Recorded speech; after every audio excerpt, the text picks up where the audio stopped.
Alright guys, today we're going to do a little box opening. What's in the box? And yeah, for all you knife connoisseurs out there, I'm sorry, I don't have the big bucks. This is my, it's like $10 Sheffield, but it's actually a pretty nice knife. It's got a non-slip surface on it. Even got some jimping on the back there.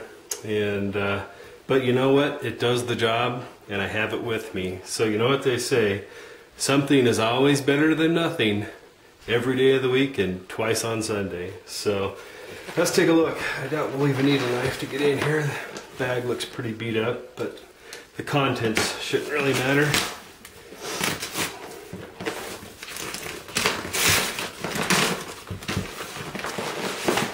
Alright, so priority mail bag,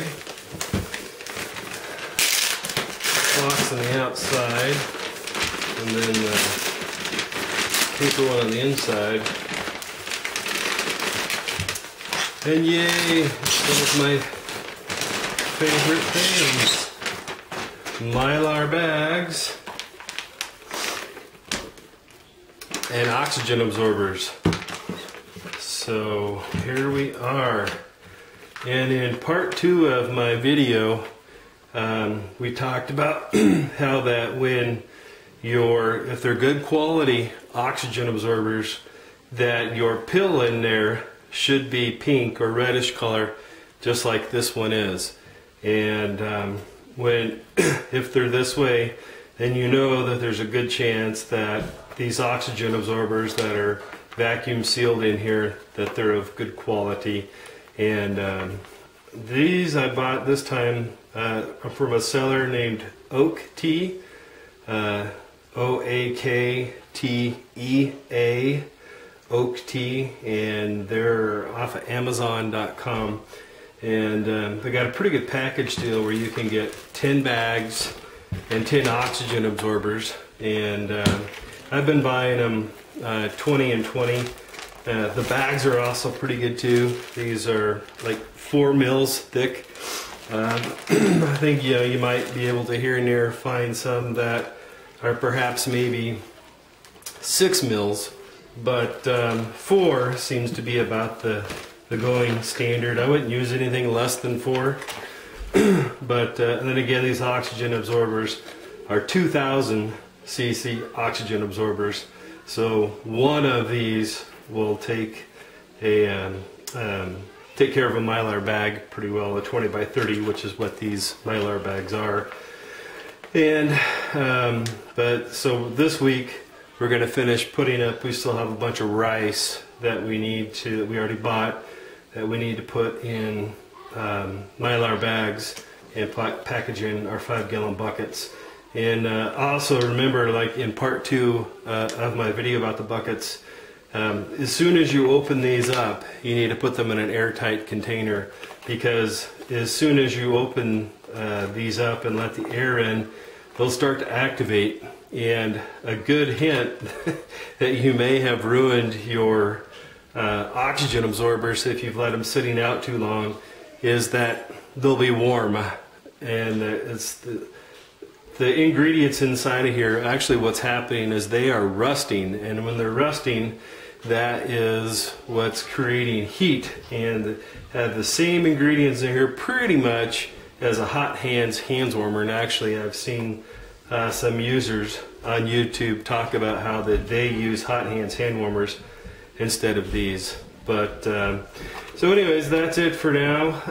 I might show a little bit about doing the buckets when we go out in the garage to do that. But I just wanted to share with you that this seems to be a good vendor. They deliver quick, and they have a good quality. So thanks, I appreciate it. Hi YouTube, this is Fletch. We're out in the garage, and I wanted to show you guys, in part 2 I talked about how you need to check your buckets to make sure that you have a negative seal on them. And when we first started doing it the other day, we were trying to use a level and just a regular clothes iron to seal them, and we had 3 of them that we didn't get a good seal on.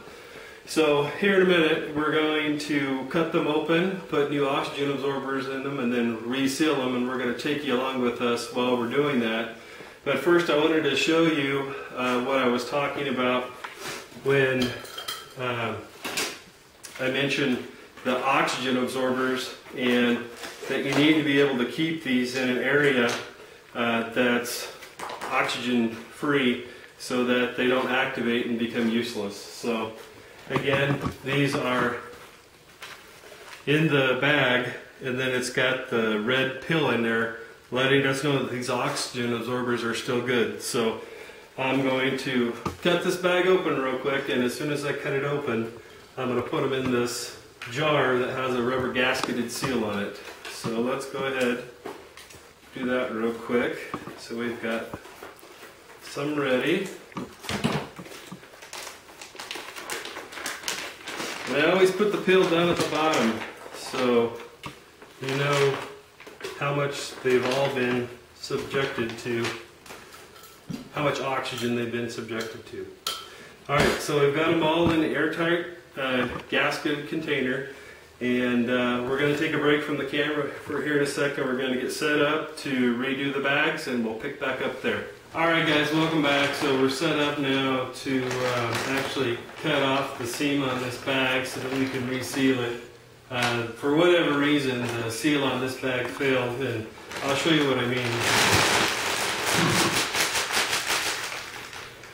It's holding the air's not leaking out of there, but you see my hands moving up and down? That's trapped air in there, and we don't want the air in there. So we're going to cut off the seam here, and like we talked about in the previous videos, when you're sealing these, you only want to seal like the top inch, inch and a half, something like that.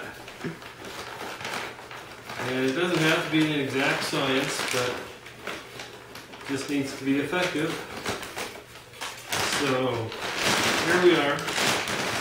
We've cut off the seal on the bag. And here's the old oxygen absorber. And because it didn't suck down the negative, I know that something happened, so I'm not going to trust this. I'm not going to leave it in there. So let's go ahead and seal up most of the bag. And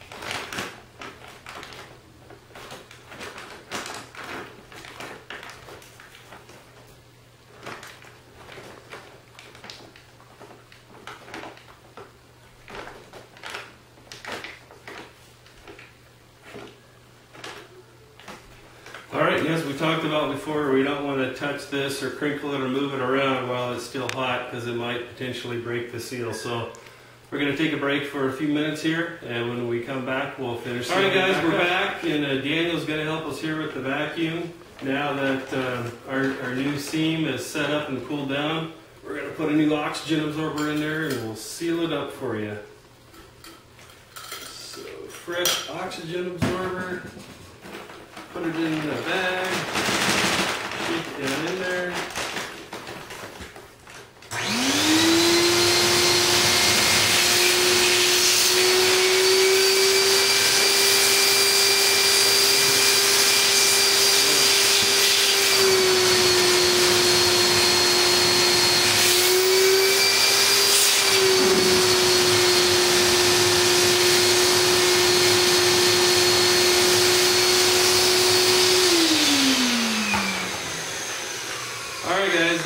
As you can see, it's not rocket scientist. There's not a lot to it.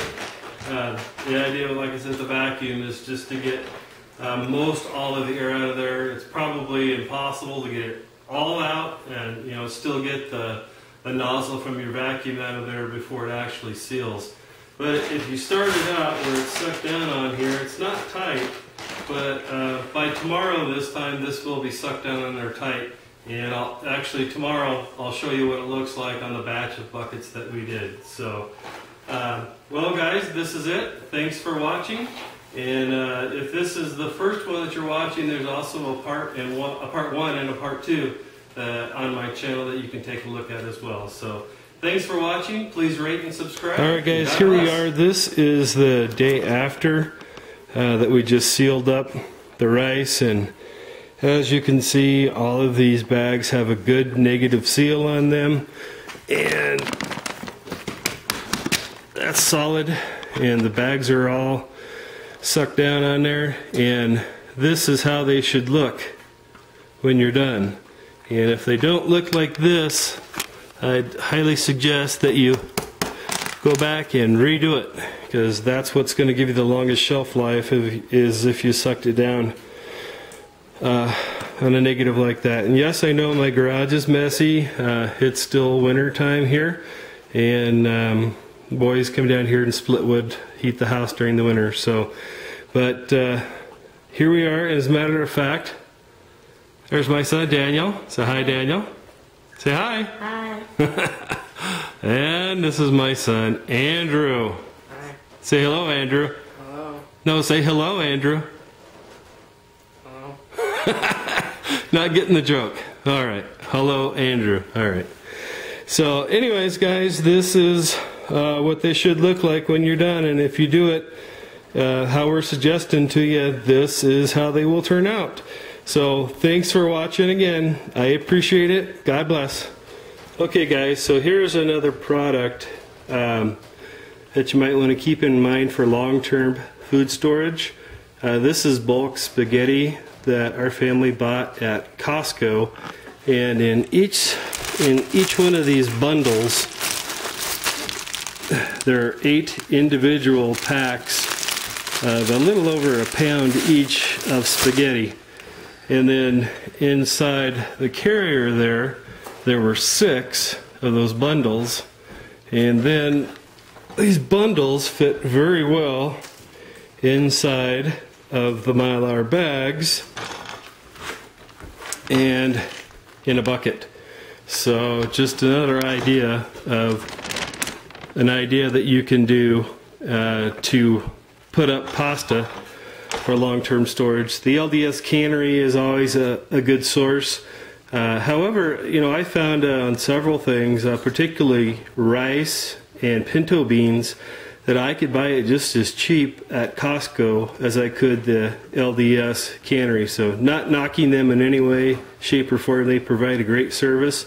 But look around at your local Costco and Sam's, especially if it's a long drive to the LDS cannery, and make sure that it's worth your trip. So thanks, just another idea.